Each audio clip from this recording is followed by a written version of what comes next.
Bismillahirrahmanirrahim. Assalamualaikum warahmatullahi wabarakatuh. Alhamdulillahirabbil alamin wal aqibatu lil muttaqin. Wala udwana illa 'alal zalimin. Asyhadu an la ilaha illallah wahdahu la syarikalah wa asyhadu anna Muhammadan abduhu wa rasuluh. Allahumma salli wa sallim wa barik ala sayyidina Muhammad wa ala alihi wa sahbihi ajma'in wa ba'du. Qala al-musannifu rahimahullahu ta'ala wa nafa'ana Allahu bihi wa bi'ulumihi fid dharain amin. Telah berkata Imam Al-Allamah Syekh Abu Qasim Al-Kushairi, semoga Allah Ta'ala merahmatinya dan kita mendapat manfaat serta barakah ilmunya. Saya pernah mendengar Syekh Abdul Rahman As-Sulami berkata, Ustaz Abu Sahal tidak pernah memberikan sesuatu kepada seseorang dengan tangannya selain melemparkannya lebih dahulu ke tanah, supaya seorang yang memerlukannya mengambilnya sendiri. Ketika ditanya, dia menjawab, dunia lebih sedikit membimbangkan saya daripada yang saya lihat pada keagungan tangan di atas daripada tangan di bawah. Rasulullah sallallahu alaihi wasallam bersabda, al-yadul ulya khairun min al-yadis sufla. Tangan di atas lebih baik daripada tangan di bawah. Abu Mursid atau Abu Mirsad, seorang dermawan yang mulia, pernah mendapat pujian dari seorang penyair. Ketika pujian itu didengar di hadapannya, dia berkata, saya tidak mempunyai sesuatu yang mampu saya berikan kepada Tuan, akan tetapi Tuan boleh mengajukan saya di hadapan hakim dengan tuduhan mencuri wang Tuan sebesar 10,000 dirham. Saya akan mengakui tuduhan itu, dengan demikian hakim akan memenjarakan saya dan tentunya keluarga saya tidak akan membiarkan saya di penjara. Mereka akan menebus saya dan memberikan wang ganti rugi kepada Tuan. Penyair itu benar-benar melakukan saranan Abu Mirsad. Dia akhirnya dipenjara. Kemudian dikeluarkan setelah keluarganya memberikan ganti rugi kepada penyair Abu Mirsad.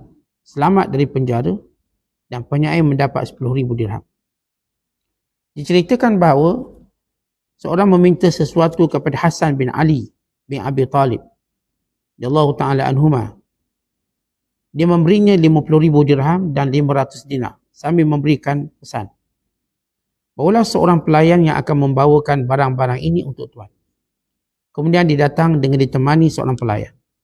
Dan Hasan memberikan jubah hijaunya kepada pelayan sambil berkata, untuk kos pelayan biar saya menanggungnya. Dikisahkan tentang seorang wanita yang meminta Lais bin Sa'ad radhiyallahu ta'ala anhu semangkuk madu. Lalu Lais mengirimkan kepadanya sekantung besar yang penuh dengan madu. Pelayannya mengingatkan, dia meminta hanya semangkuk. Benar, dia meminta sebatas keperluannya dan saya memberikan sebatas kepuasan saya atau kemampuan saya. Seorang ulama salat fajar di Masjid Al-Ash'as di Kufah. Dia memohon pada Allah supaya diberikan keampunan membayar hutang. Setelah salam, dia menemukan sepasang sandal dan sepotong baju baru di hadapannya.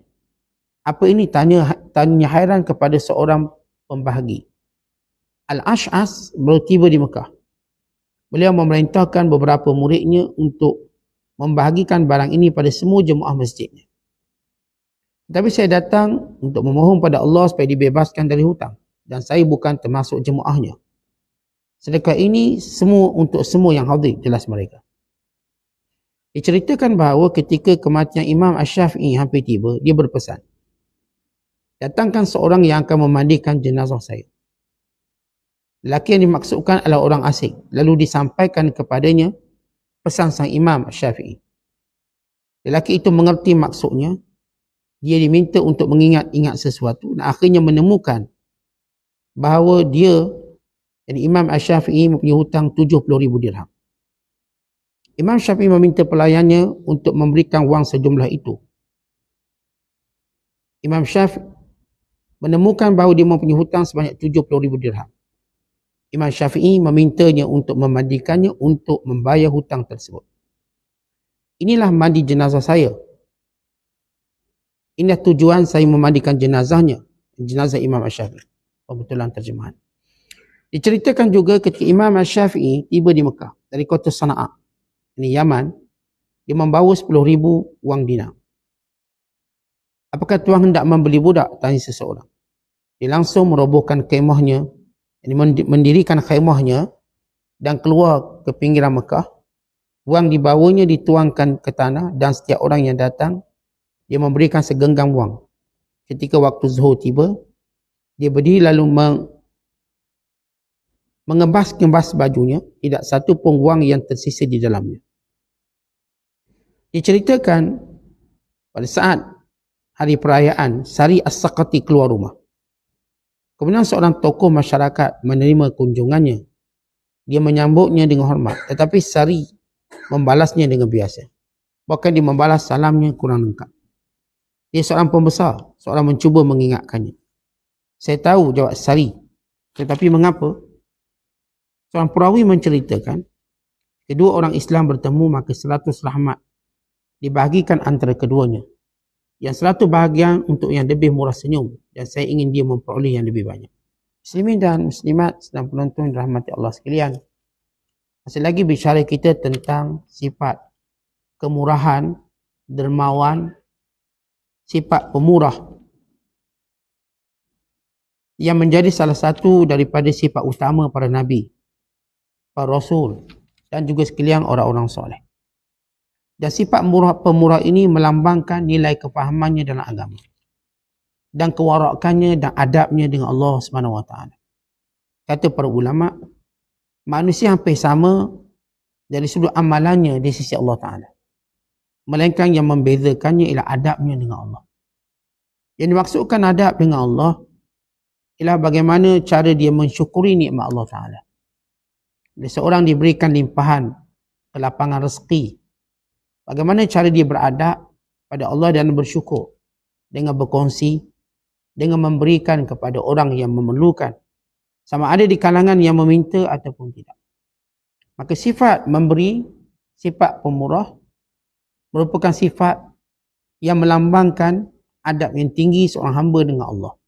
Wasangka baiknya kepada Allah SWT, yakin pada janji Allah Ta'ala dan keinginannya untuk mendapat kemuliaan balasan di sisi Allah berbanding keuntungan yang ingin diraihnya di dunia ini.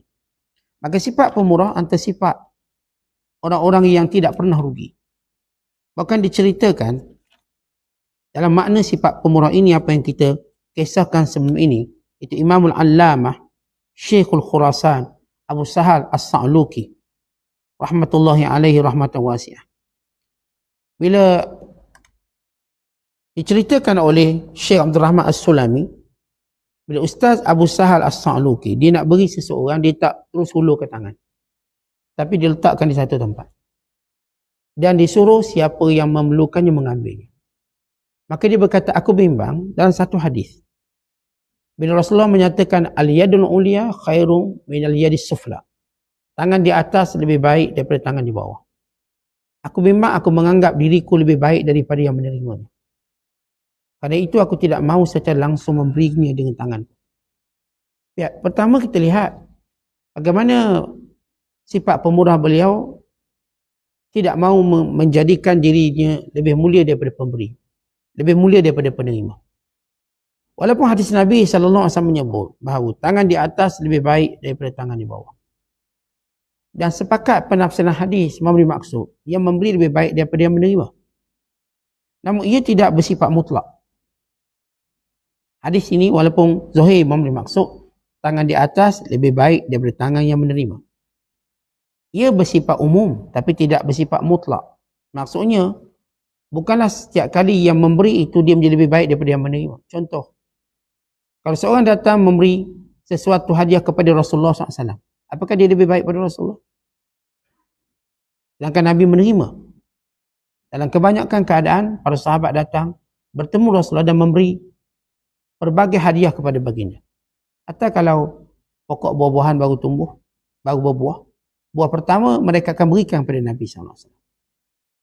Dan mereka bila dilapangkan rezeki, mereka ingat Rasulullah SAW.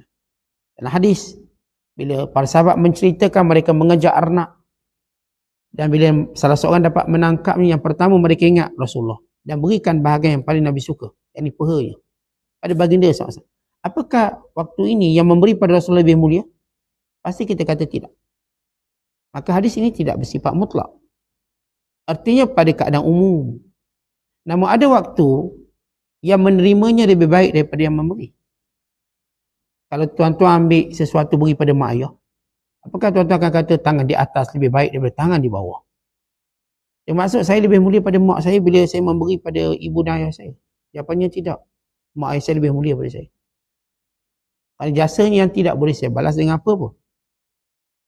Atau dengan nilai ilmu saya, atau dengan nilai kebaikan saya, tidak akan dapat melawan kebaikan ibu ayah saya pada saya. Dan demikian juga seorang diberi pada seorang ulama.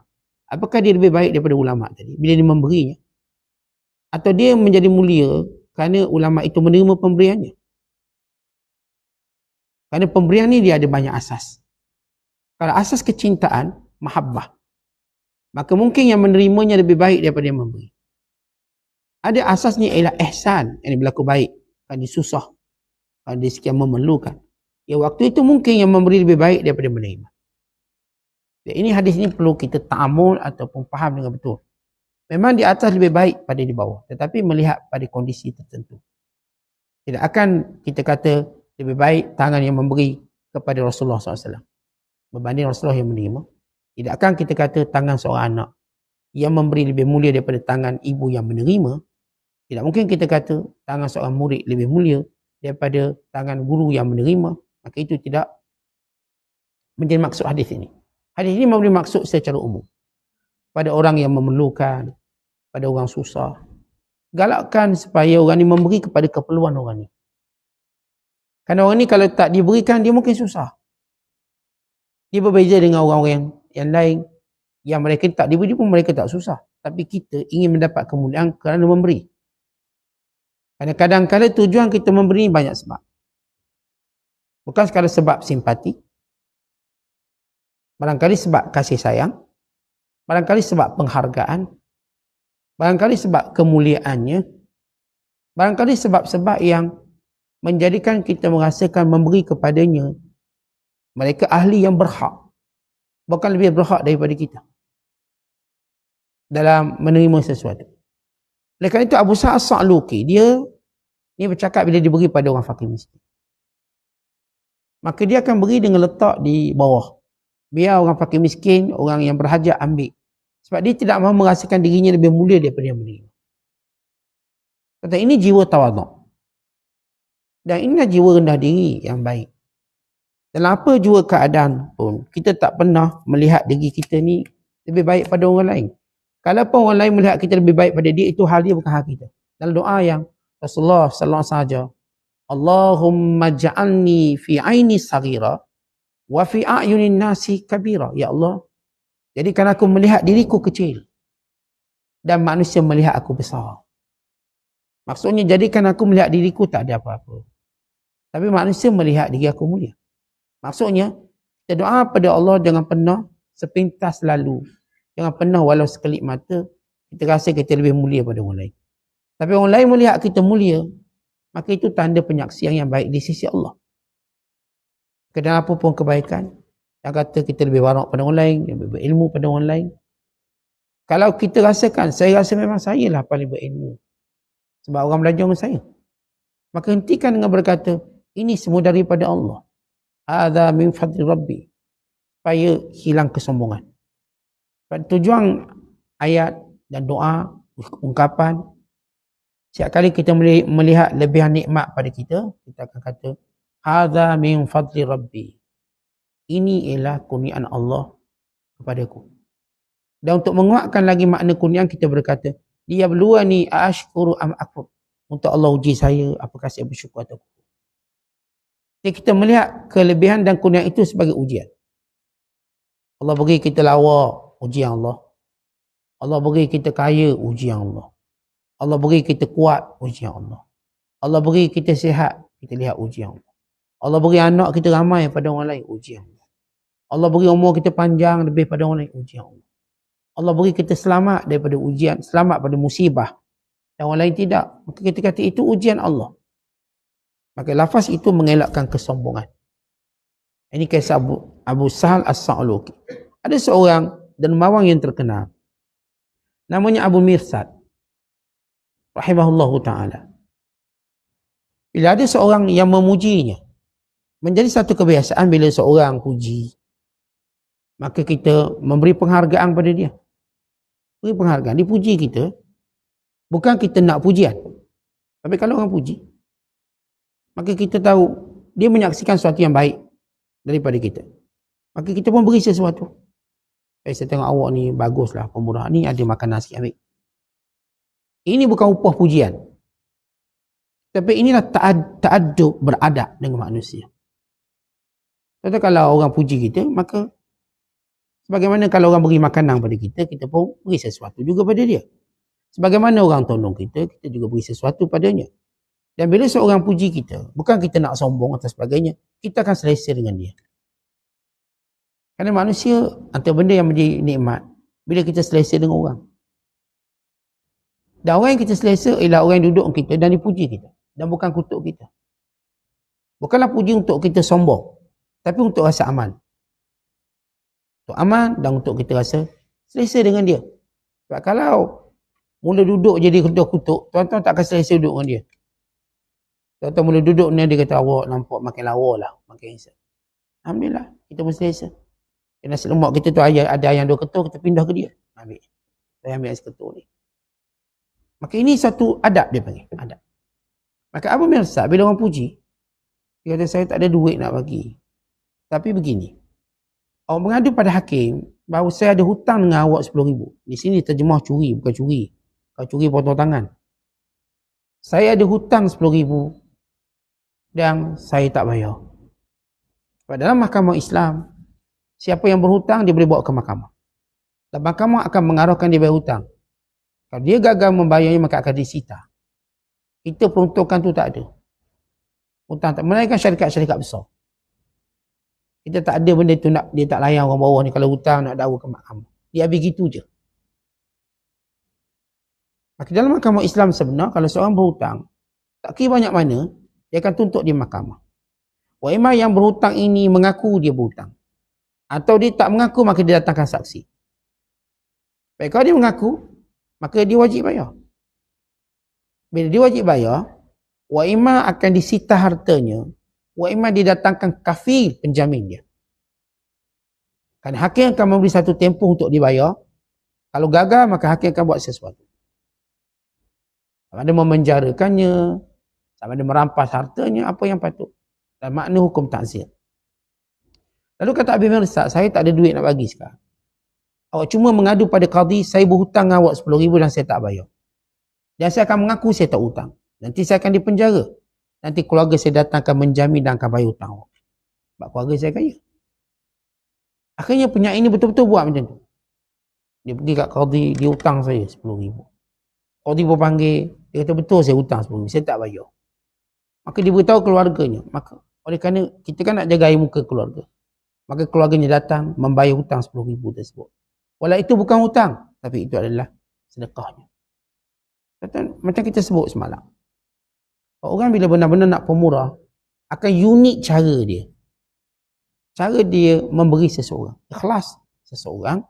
Menjadikan Allah mengilhamkan padanya suatu kebaikan yang mungkin tidak akan terfikir oleh mana-mana orang.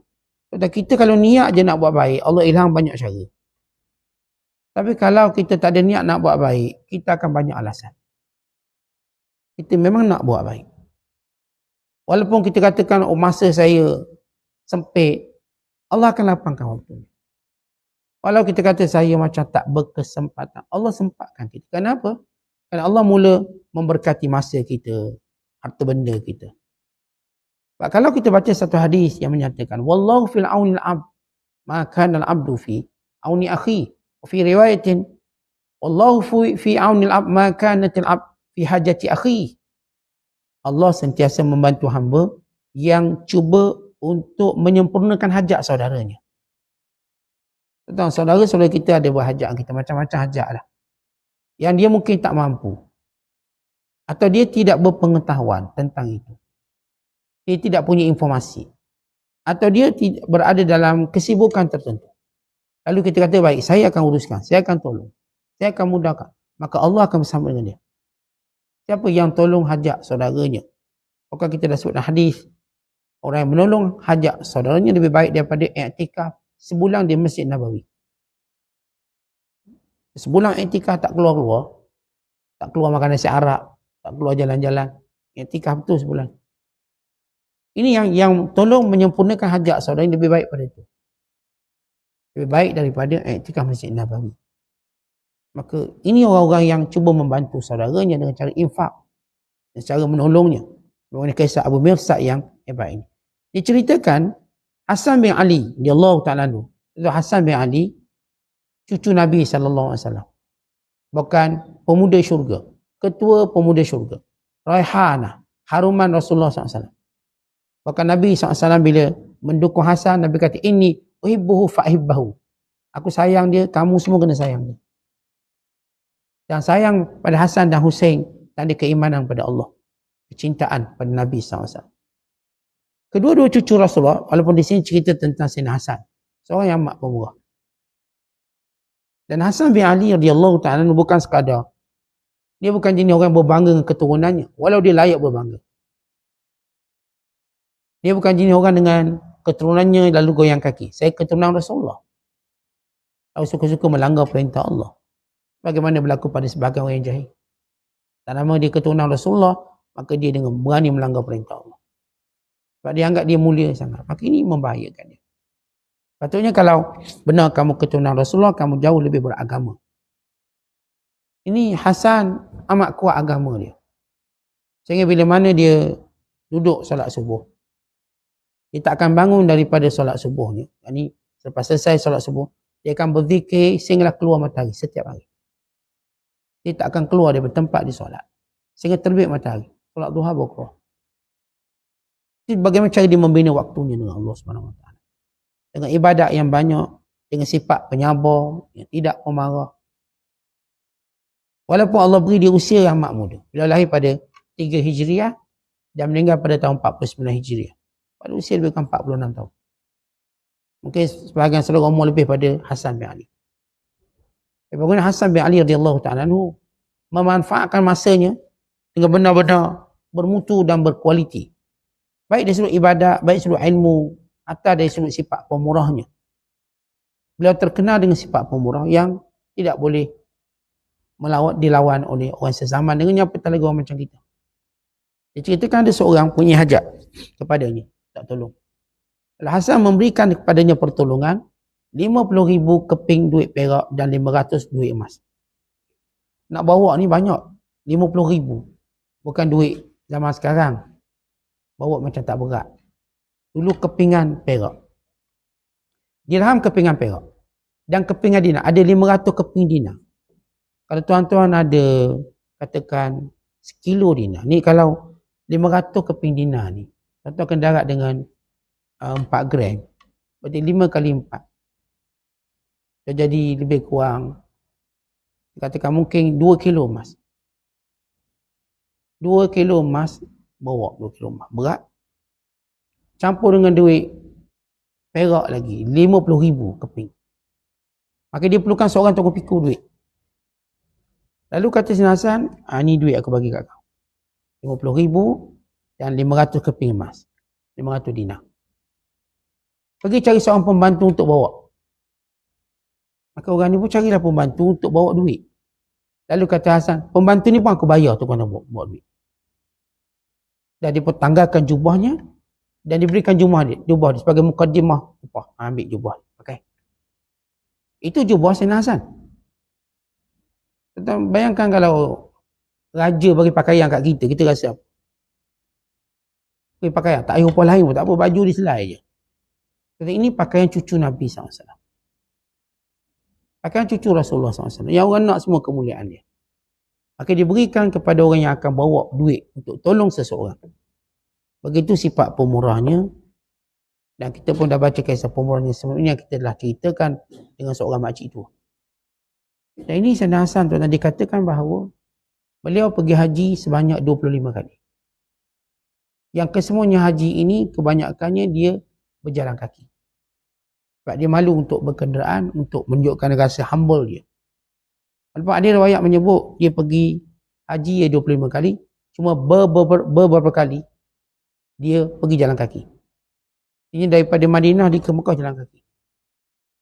Cara dia untuk menghumblekan dirinya. Ini yang dibuat oleh Sayyidina Hasan radhiyallahu ta'ala.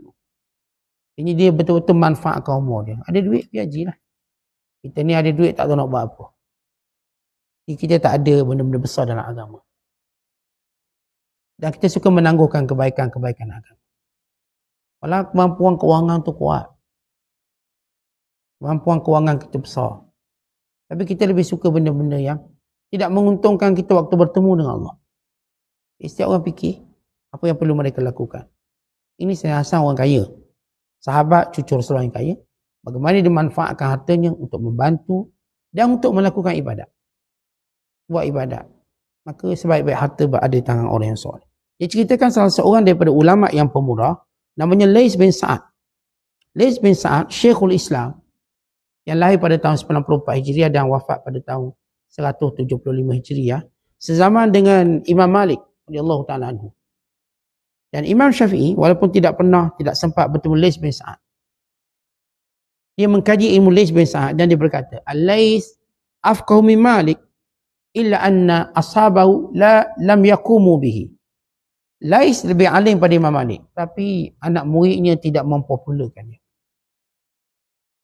Anak murid tak buat apa yang sepatutnya. Ada orang kita tengok, tok guru dia ni, anak murid dia pandai war-warkan.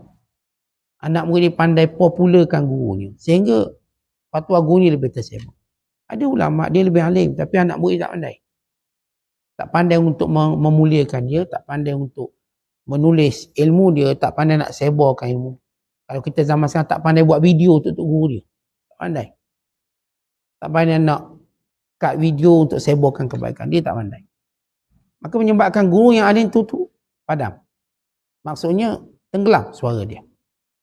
Sebab dia bukan isu kealiman semata-mata. Bagaimana keilmuan itu dihidangkan pada masyarakat. Dengan cara yang baik. Kalau orang pandai hidangkan, macam tuan-tuan tengok, makanan hotel itu mahal kenapa? Cara hidang dia. Kita makan, sedap lagi yang gerai tepi kedai tu, tepi-tepi jalan tu, sedap lagi. Tapi dia tak reti hidang macam tu. Dia tak pandai promo macam tu. Yang hotel dia promo, buat poster lawa-lawa, cara ambil gambar, tunjuk. Nah, berapa harga? RM98. Nek, sikit je. Kita ni tuan-tuan ni cikecok seekor ayam cikecok. RM28. Tak ada orang nak beli. Tak ramai nak beli. Pada seekor ayam. Dia seekor bagi 20 buat cikecok. Harga RM98. Sebab cara persembahan ni. Akhirnya dia dapat mahal. Tu makan belum tahu boleh telan ke tak telan. Tapi di sini bagaimana fungsi orang-orang yang berada di bawah. Kata Imam Syafi'i, Al-Lais afqah min Malik illa anna ashabahu lam yaqumu bihi. Lais lebih alim pada Imam Malik, tapi anak muridnya tidak mempopularkan. Tidak menulis bukunya, tidak menulis kata-katanya. Baik, Lais bin Sa'ad sezaman Imam Malik pada zaman Harun al-Rashid. Dan beliau di antara ulama yang kaya di Mesir. Dia tinggal di Mesir. Dia amat kaya. Bahkan dia ada satu tanah yang pendapatan daripada tanah tu saja ialah 50,000 keping emas setahun. Belum cerita yang lain. Income masuk besar. Kaya. Namun, dek kayanya dia tak pernah keluarkan zakat. Dia tak pernah keluar zakat. Kerana dia tak pernah cukup nisab zakat. Haul dia. Belum sampai setahun dah habis duit tu. Kita tahu bila kita buat zakat. Syarat pada zakat. Mesti cukup nisab. Kemudian cukup haul. Kalau nisab tu cukup haul. Haul ni maknanya tempoh masa setahun. Kalau tuan-tuan ada 8 juta. Dapat 8 juta. Bermula daripada bulan Sya'ban. Bulan Sya'ban tu ada 8 juta. Nanti masuk bulan Rejab, berarti cukup setahun. Rejab tahun depan lah. Kena keluar zakat. Tapi belum sampai Rejab, dah habis. Tinggal 8,000. Kita tak wajib zakat. Lebih saat dek kerana kuat di tabarruk, amat pemurah, menyebabkan dia tak pernah keluarkan zakat. Bahkan dikatakan pernah antara tahun-tahunnya dia berhutang kerana banyaknya infak dan sedekah daripada orang. Dia amat pemurah, baik kepada muridnya, kepada orang sekelilingnya. Bahkan bila Imam Malik anak dia nak kahwin.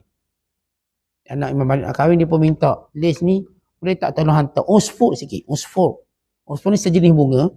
Macam kita sebut macam bunga ni, bunga yang wangi, usfur nama dia. Dia panggil safflower untuk mewangikan dalam masakan. Dia bersifat ubatan. Dia banyak kegunaan. Sampai sekarang masih dijual. Safflower nama dia. Dia panggil bahasa Arab usfur. Ini macam kita sebut za'faran. Bentuk za'faran yang letak dalam masakan, buat obat. Ini juga jenis bunga seperti za'faran. Namanya usfur. Kita boleh sebut safflower. Maka Imam Malik minta lah sikit nak meriahkan majlis kahwin anak dia. Untuk hidang dalam makanan. Dia sedap. Dia berkualiti. Dan juga untuk tujuan rawatan, kesihatan. Lalu les, Imam Malik minta sikit je. Bagilah sedulang, 2 dulang. Dia hantar 30 ekor unta. Yang penuh dengan bunga usfur. Hantar. Sehingga Imam Malik bukan sekadar boleh buat jamuan makan untuk anak dia.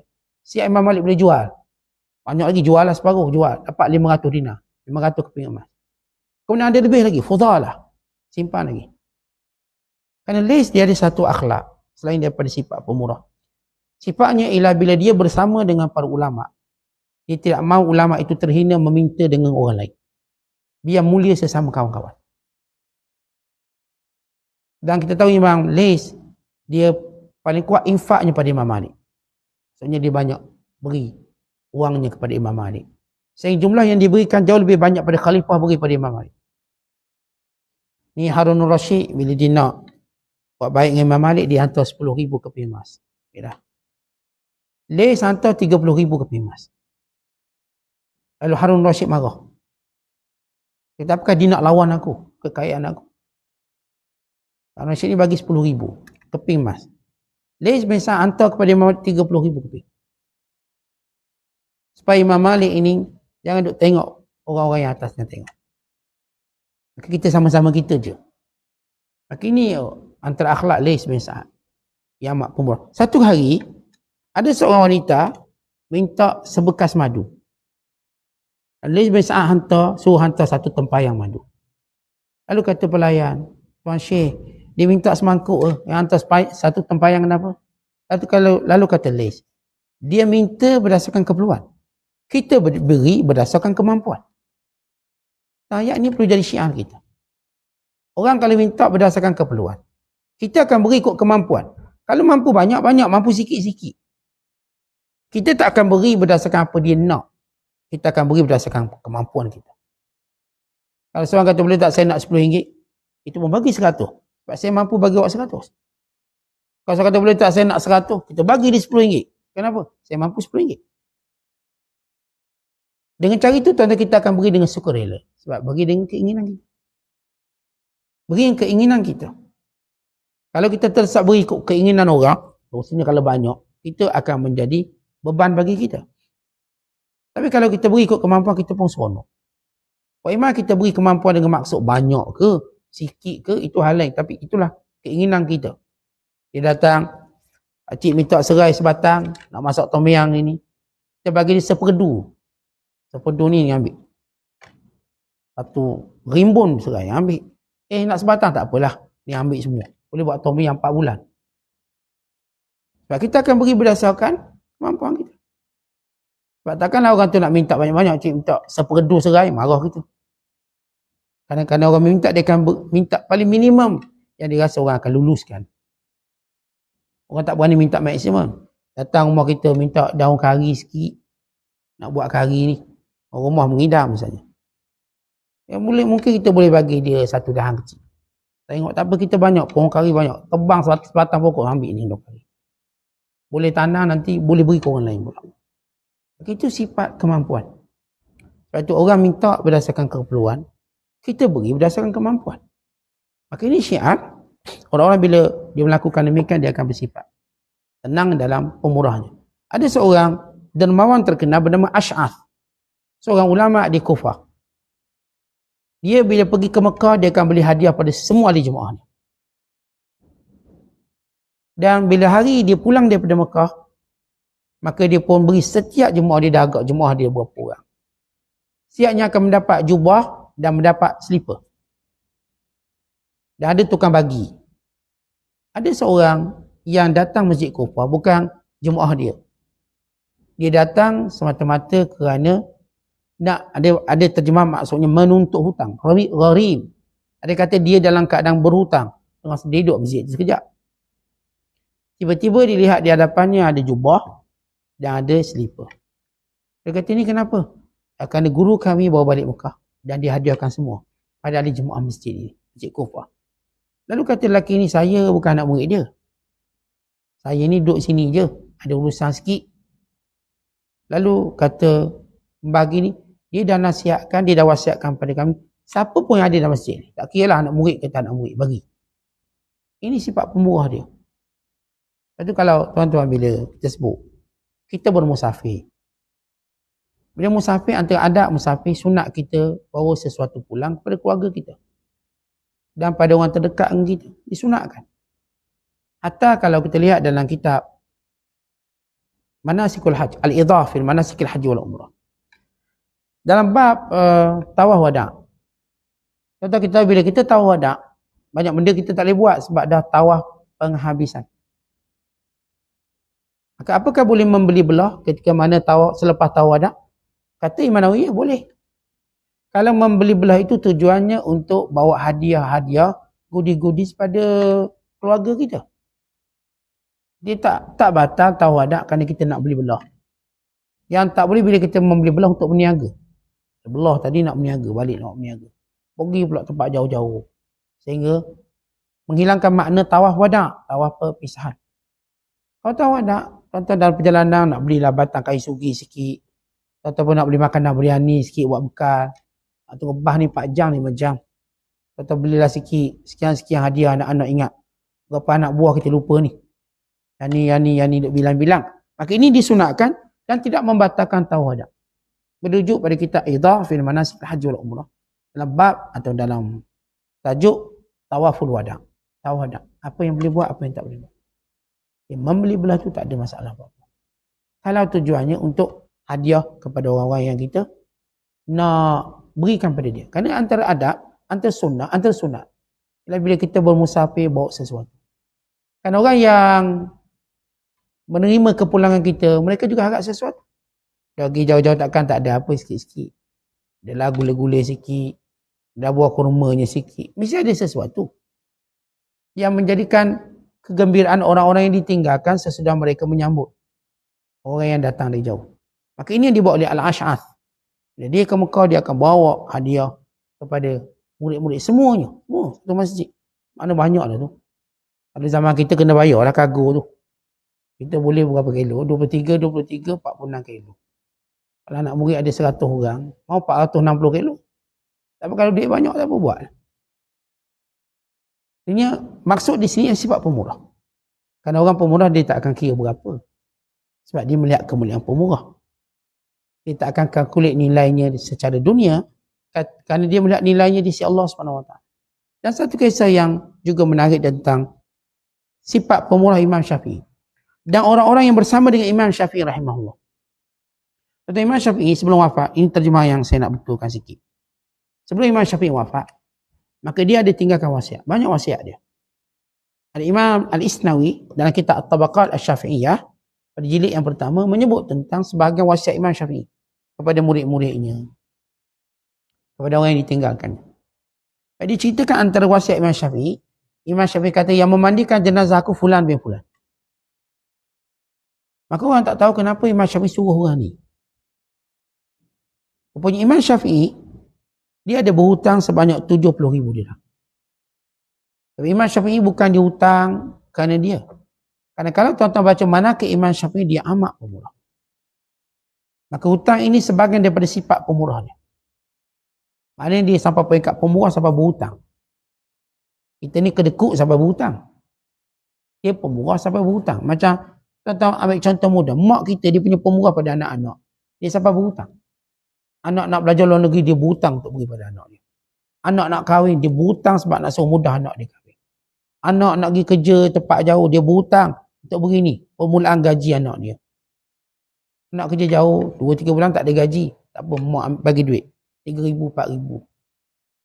Kadang-kadang anak nak pergi sekian-sekian, mak ayah yang sifat pemurahnya, sanggup berhutang untuk anak-anak. Tapi Imam Syafi'i lebih pada itu, bukan hutang untuk anak-anak dia. Untuk orang sekeliling dia. Sehingga dia meninggalkan hutang sebanyak 70,000 dirham. Maka dia arahkan, dia ada anak murid dia yang dia tahu ni orang anak murid kaya boleh bayar hutang dia. Maka diwasiatkan orang ni akan mandikan jenazah. Maka orang ni pun datang. Dan orang ni dibijak, dia tahu Imam Syafi'i tak akan suruh dia saya saja. Kerana para ulama' dia tak akan suruh saya saja. Asal lintas suruh, dia mesti ada sebab. Kerana dia mengetahui kemampuan setiap orang. Sebab para ulama' bila dia mengenal kita, dia bukan kenal nama kita. Dia mengenal sifat kita. Watak kita, kecenderungan kita, dia tahu. Dia membaca dengan lebih jauh. Macam bagaimana mak ayah kenal kita. Kita kenal mak ayah kita, tak sama macam mak ayah kita kenal kita. Tuan-tuan kenalnya hanya keperluan zahir dia. Tuan-tuan tak tahu keperluan hati dia. Lepas tu kita macam tak kisah tak balik jumpa mak ayah. Walau dalam hati mak ayah kita rindu pada kita. Kita tak tahu yang tu. Lepas tu kita jangan balik beralasan macam-macam. Tapi mak kita dipendangkan benda tu. Tuan-tuan di mak ayah tuan-tuan tahu benda tu ada. Mak kita muamalah kita dengan jiwa dan rohani dia. Dengan roh dan kecintaannya. Dengan simpati dan kasih sayangnya. Dengan kedalaman kasih sayang. Kita pada zahir keperluan dia je. Dia tak cakap, kita sampai sudah tak faham. Walaupun tuan-tuan boleh menghikayatkan kisah mak ayah, tuan-tuan takkan faham hati dia. Sehingga tuan-tuan jadi mak ayah, tuan-tuan faham. Itu macam saya katakan, kita pun tak kisah balik, tak balik. Sebab kita tak faham hati dia. Kalau kita faham, kita tahu apa dia nak daripada kita. Bukan duit kita ulur bulan-bulan. Bukan hantar makanan. Bukan. Ada sesuatu yang jauh lebih. Yang dulu kita pernah bersama dia. Yang didukungnya ialah kita. Yang dipeluknya sehari ialah kita. Tapi benda itu makin hilang. Makin hilang. Kita dulu kan dengan mak ayah dia dukung, rapat, pegang, cium, semualah. Tapi bila kita dah besar, benda itu tak ada. Tapi dia masih inginkan benda itu. Dengan cara yang sesuai. Tapi kita dah beralasan mudah je, sibuk. Akhirnya dibiarkan mak ayah. Dan kadang memendangkan sesuatu. Yang saya katakan setiap orang akan faham bila dia jadi mak ayah. Tak mak ayah tak faham bila jadi mak ayah. Anak dah besar, mula anak keluar belajar. Mula anak keluar bekerja. Mula anak keluar kahwin. Mula anak keluar berkeluarga. Waktu tu kita faham kenapa mak ayah kita dulu faham macam tu. Baik, ini Imam Syafi'i. Dia cerita bagaimana dia mengenal anak muridnya. Dia suruh yang ni mandi jenazah. Maka yang ni tahu, rupanya Imam Syafi'i ni ada hutang supaya dia bayar. Maka dia melunaskan hutang Imam Syafi'i rahimahullah ta'ala. Dia memandikan jenazah, ada tugas yang lebih besar pada itu, iaitu lunaskan hutang. Dan kalau kita melihat manaqib Imam Syafi'i, seorang mak pemurah, dia ceritakan bila Imam Syafi'i balik daripada Yaman, Sana'a. Dia balik, sini juga terjemahan kurang tepat. Dia balik, dia berada satu tempat, dia dirikan kemah dia sampai kat Mekah. Dulu Imam Syafi'i dia asal berada, Imam Syafi'i ini lahir di Gaza. Gaza hari ni itulah Gaza pada tahun 150 Hijriah. Dan ketika mana ayahnya seorang tentera mati dalam peperangan. Maka tinggal mak dia. Mak dia ni bukan orang Gaza, ayah dia ni orang Gaza. Mak dia orang Mekah. Bila ayah dia kahwin mak dia, bawa ke Gaza. Lahir di Gaza. Tapi ayahnya meninggal dunia. Seorang tentera biasa. Lalu ibunya tak mampu untuk memberikan pendidikan padanya di Gaza sebab dia tak ada saudara. Dia bawa pulang ke Mekah. Kerana di sana saudara mari Imam Syafi'i. Bila bawa pulang ke Mekah, Imam Syafi'i belajar. Sehinggalah sampai peringkat Imam Syafi'i menjadi orang berjawatan di kota Yaman, di Sana'a. Dan Imam Syafi'i ini dapat hasil yang banyak. Dia kerja. Maka apa yang dapat dia akan sedekahkan. Dia pulang daripada Sana'a bawa lebih kurang 10,000 keping wang dinar. Dia sampai ke Mekah, dia pun buat satu kemah kecil. Satu kemah. Di sini diterjemah, apakah tuan hendak membeli budak? Itu dialog tak ada. Imam Syafi'i dia ambil duit tadi, dia pun beli kubah satu kemah kecil. Lalu duit tadi letak atas sana. Dia kata, siapa berhajat sila ambil. Seorang ambil secekak ambil. Siapa berhajat ambil. Dia bukan bagi 2-3 keping, ambil. Cedok orang tangan dia tu. 10,000 keping wang emas. Ini ambil. Sampai licin. Imam Syafi'i angkat dia punya hamparan tadi, dikebaskan. Dah, licin dah tak ada. Ini Imam Syafi'i. Dan pernah diceritakan, ketika Imam Syafi'i menghadap Harun al-Rashid, maka diberikan kepadanya 10,000 wang emas. Lalu kata Harun al-Rashid kepada pengawal, ikut apa dia buat. Lalu apa yang Imam Syafi'i buat ialah disedekahkan. Jadi tidak mengambil. Ada setengah mengatakan kan tidak mau mengambil harta syubhat sultan. Kerana harta pemerintah campur zakat, duit gaji dia dicampur sekali, duit dia. Dia menjadikan semua negara itu milik dia secara peribadi. Kalau ada syubhah, ulama tidak mahu mengambil harta. Maka Rabi' bin Sulaiman menceritakan bagaimana sifat pemurah Imam Syafi'i. Satu hari dia kahwin. Imam Syafi'i dapat tahu dia kahwin. Ramai dia kahwin kan. Kadang-kadang jemput, kadang-kadang tak jemput. Dia tak payah kecil hati lah. Imam Syafi'i anak murid dia kahwin pun tak ajak dia. Itu bukan satu benda kita nak besar-besarkan. Kadang-kadang orang kahwin tu, dalam hadisnya, dia nak privasi keluarga, kadang itu semua benda-benda yang kita berlapang dada. Jadi tuan-tuan kalau tak dapat jemputan kahwin, jangan kecil hati. Benda biasalah. Ini Imam Syafi'i, anak murid dia kahwin. Imam Syafi'i kata, kahwin kahwin. Berapa bayar mas kahwin? 30 dinar, 30 keping mas. Tapi berhutang tu guru. Bayar berapa dah? Bayar 6 keping tu. Tapi Syafi'i kata, tunggu sekejap. Dia pun masuk rumah. Ambil lagi 24 keping. Ni, pergi perhabis. Habiskan. Itu sifat pemurah dia. Dia tanya, macam kita tanya nak tahu je berapa. Oh, aku lagi mahal macam tu je lah. Ni tanya, nak tolong. Imam Syafi'i tanya, berapa bayar mas kahwin? 30 dinar. Dah bayar berapa dah? Baru 6 keping. 6 dinar. Imam Syafi'i masuk rumah, ambil lagi 24 keping, nak ambil, habiskan. Bahkan kata Rabi', aku pernah berjalan dengan Imam Syafi'i.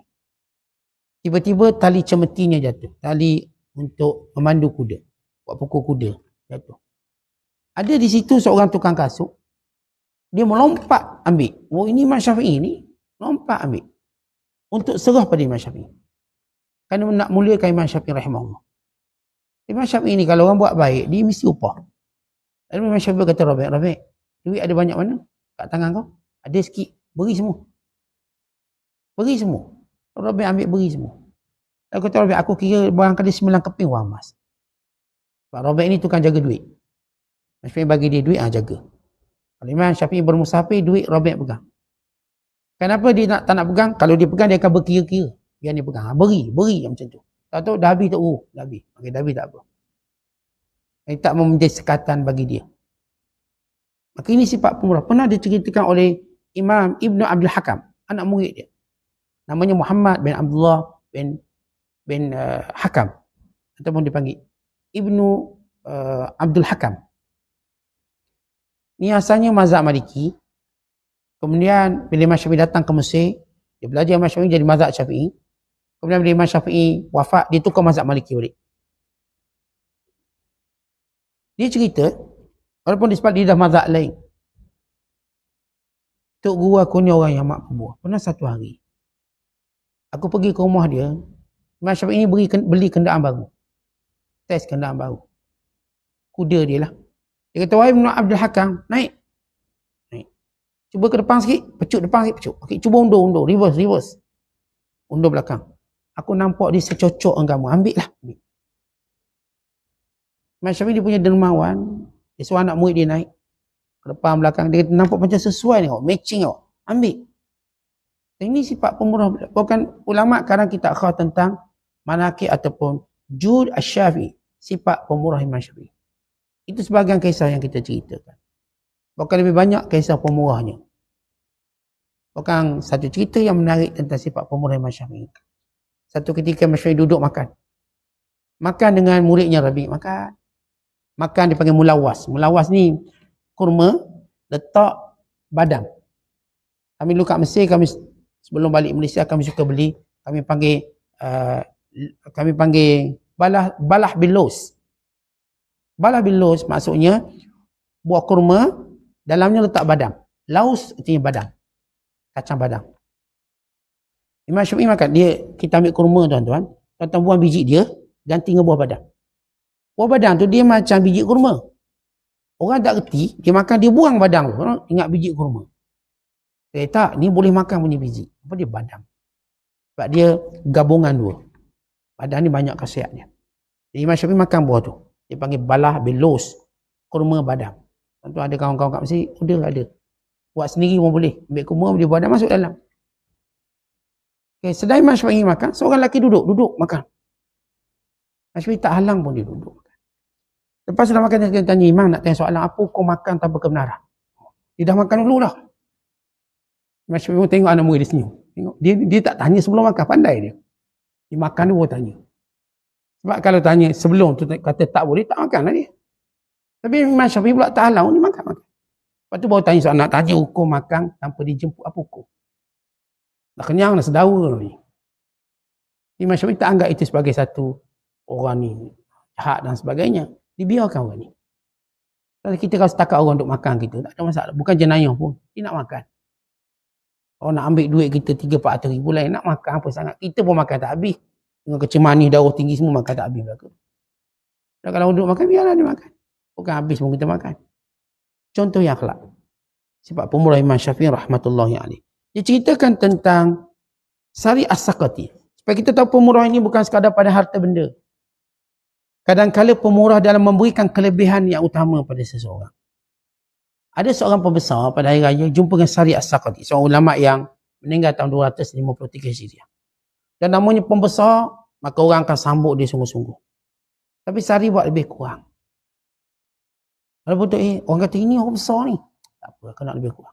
Supaya dapat kelebihan yang banyak daripada aku. Dan aku disebut dalam satu hadis diriwayatkan, tidak bertemu seorang Islam dengan saudaranya, melainkan turun 100 rahmat. Turun rahmat Allah Ta'ala. Jumlahnya 100. Orang yang paling senyum, yang paling menghormati saudaranya, dia akan dapat 90. Yang kedua akan dapat 10. Aku nak biar rahmat Allah beri pada dia banyak. Sebab dia kan pemimpin. Bila rahmat Allah banyak, adil lah dia. Beri rahmat. Sebab Sari pernah berkata, kalau Allah berikan aku doa mustajab, maka aku berikan pada pemimpin ini, biar dia insaf. Biar dia jadi baik. Sebab baik pemimpin, baik rakyat.